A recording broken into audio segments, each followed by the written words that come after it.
अस्सलाम वालेकुम नाज़रीन, health and life with doctor Tanveer के साथ आज हम हाज़िर हैं कोलेस्ट्रॉल की दवाओं के बारे में बात करने के लिए।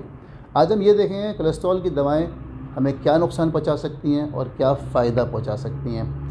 हमारे माशरे में कोलेस्ट्रॉल की दवा के बारे में बहुत सारी बातें फैली हुई हैं। कुछ लोग ये समझते हैं कि कोलेस्ट्रॉल की दवाएं हमारे जिगर को ख़राब कर देती हैं, हमारे पट्ठों को घुला देती हैं, पट्ठे कमज़ोर कर देती हैं, हमारी मेमोरी ख़राब कर सकती हैं, हमें डिमेंशिया हो सकता है। आज हम ये देखेंगे कि इन बातों में कितनी सच्चाई है और इसमें कितना मिथ है। जहाँ कहीं धुआं होता है वह आग तो होती है, तो हमने देखना ये है आज कि इसमें कितनी आग है और कितना सिर्फ धुआं है।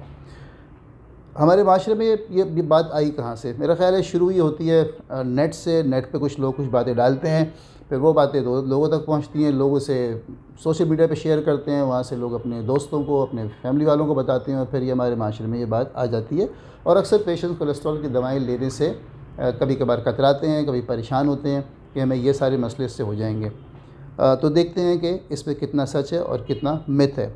उससे पहले हम ये देखें कि क्या कोलेस्ट्रॉल को कम करना भी कोई ज़रूरी चीज़ है? क्या कोलेस्ट्रॉल वाकई हमारे लिए नुकसानदेह है?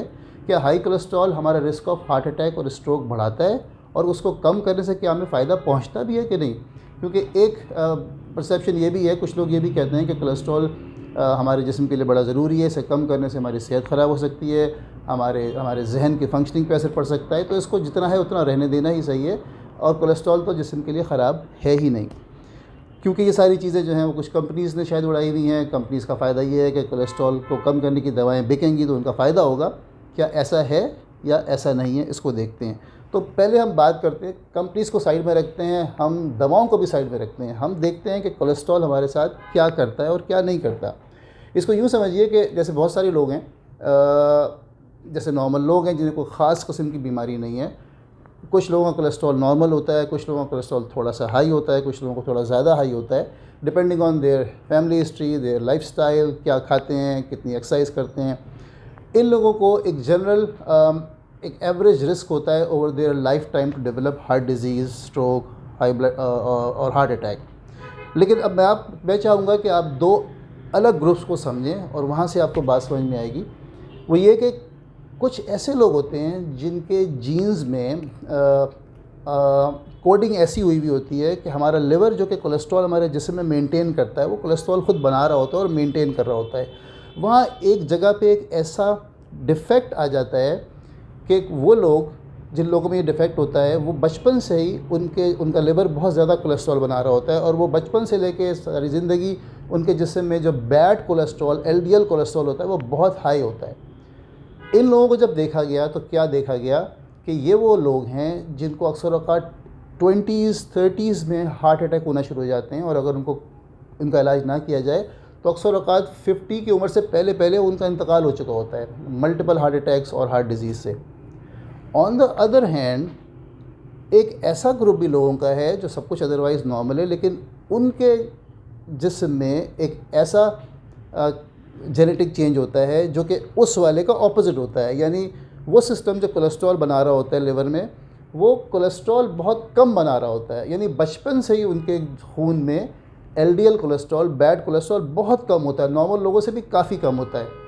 जब इन लोगों को स्टडी किया गया तो पता ये चला कि ये वो लोग हैं जिनको सारी ज़िंदगी हार्ट अटैक या हार्ट डिजीज़ होती ही नहीं है। यानी इनमें बहुत ही कम ना होने के बराबर शरह होती है हार्ट डिजीज़ की, कोई दवा इन्वॉल्व नहीं है। लेकिन यहाँ से हमें क्या पता चला कि अगर हमारे जिस्म में कोलेस्ट्रॉल का लेवल, बैड कोलेस्ट्रॉल का लेवल हाई रहेगा तो हमारा risk of heart attack, stroke बहुत बढ़ जाएगा। और अगर हमारे जिस्म में कोलेस्ट्रॉल का लेवल बहुत कम होगा बग़ैर किसी दवा को इन्वॉल्व किए भी, तो वो हमें प्रोटेक्ट करता है against heart disease, heart attack, stroke. ये बात बड़ी वाज़ेह और क्लियर है, इसमें कोई दवा इन्वॉल्व नहीं है, कोई कंपनी इन्वॉल्व नहीं है।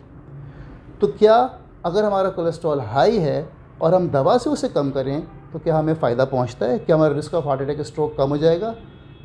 मल्टीपल स्टडीज़, ट्रायल्स, बहुत सारी एविडेंस हमारे पास है जिससे हमें पता चलता है कि अगर हम अपने हाई कोलेस्ट्रॉल को कम करें तो हमारा risk of heart attack and stroke over our life span बहुत कम हो जाता है, काफ़ी सिग्निफिकेंट फ़र्क पड़ता है। तो क्या लोगों को कोलेस्ट्रॉल की दवा खानी चाहिए और किन लोगों को खानी चाहिए? किन लोगों को दवा खानी चाहिए वो डिपेंड करता है 3 चीज़ों पर।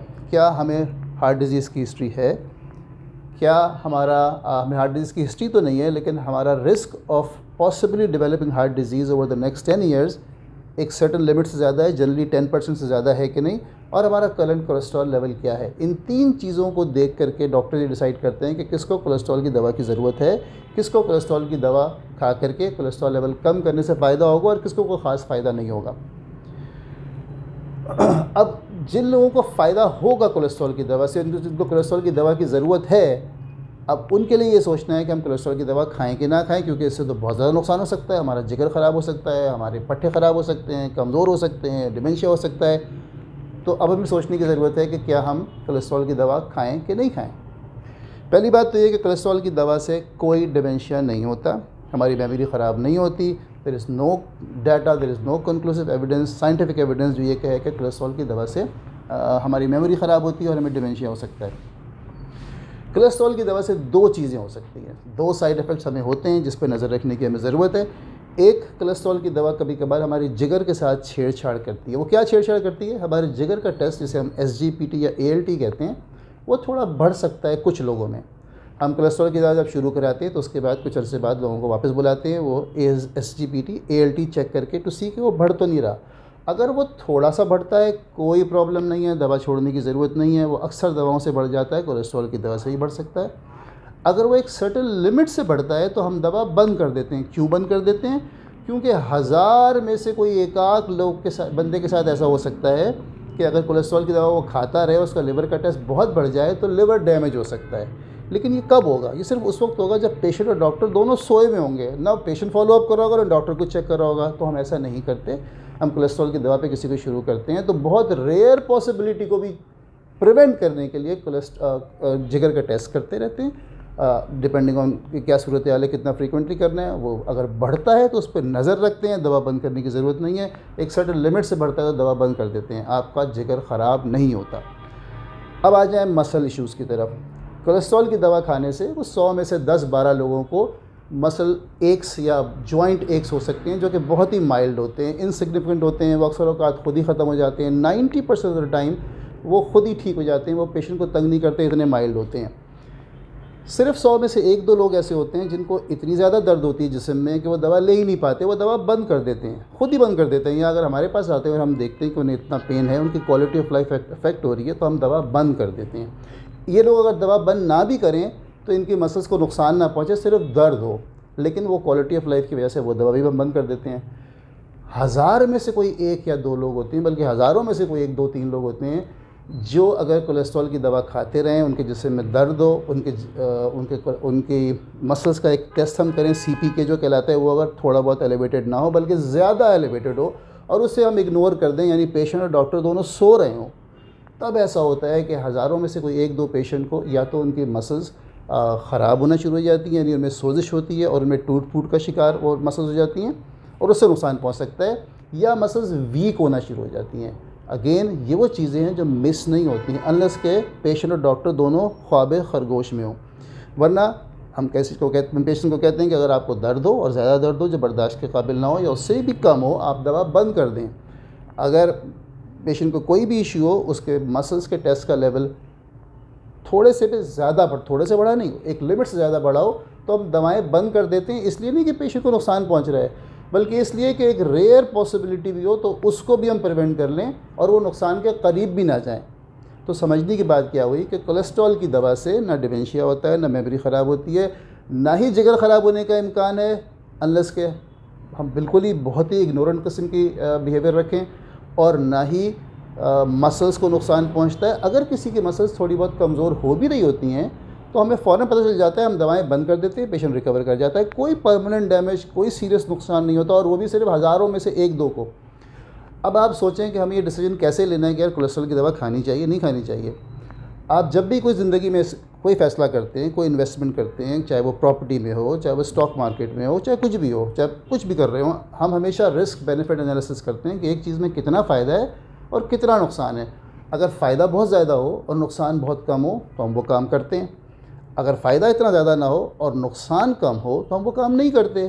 फर्ज़ करें मौसम बहुत ख़राब है, बर्फ़ का इम्कान है और हम बाहर जाना चाह रहे हैं कॉफ़ी पीने के लिए, तो हम ये देखेंगे रिस्क ज़्यादा है, बेनिफिट कोई ख़ास नहीं है, कॉफ़ी ही छूटेगी ना तो नहीं जाएंगे।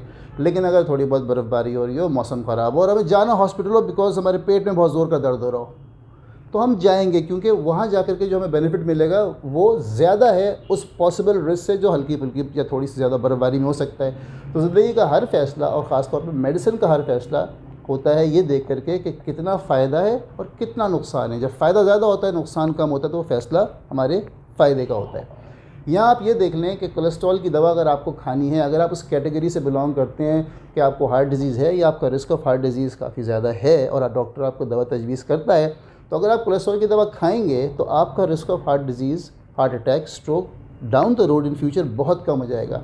नहीं खाएंगे तो काफ़ी ज़्यादा बढ़ जाएगा। दूसरी तरफ क्या है, रेयर चांसेस हैं कि आपको शायद कोई जिगर का या पट्ठों का मसला हो, वो भी जो प्रिवेंट हो सके, यानी प्रीटी मच होना ही नहीं है।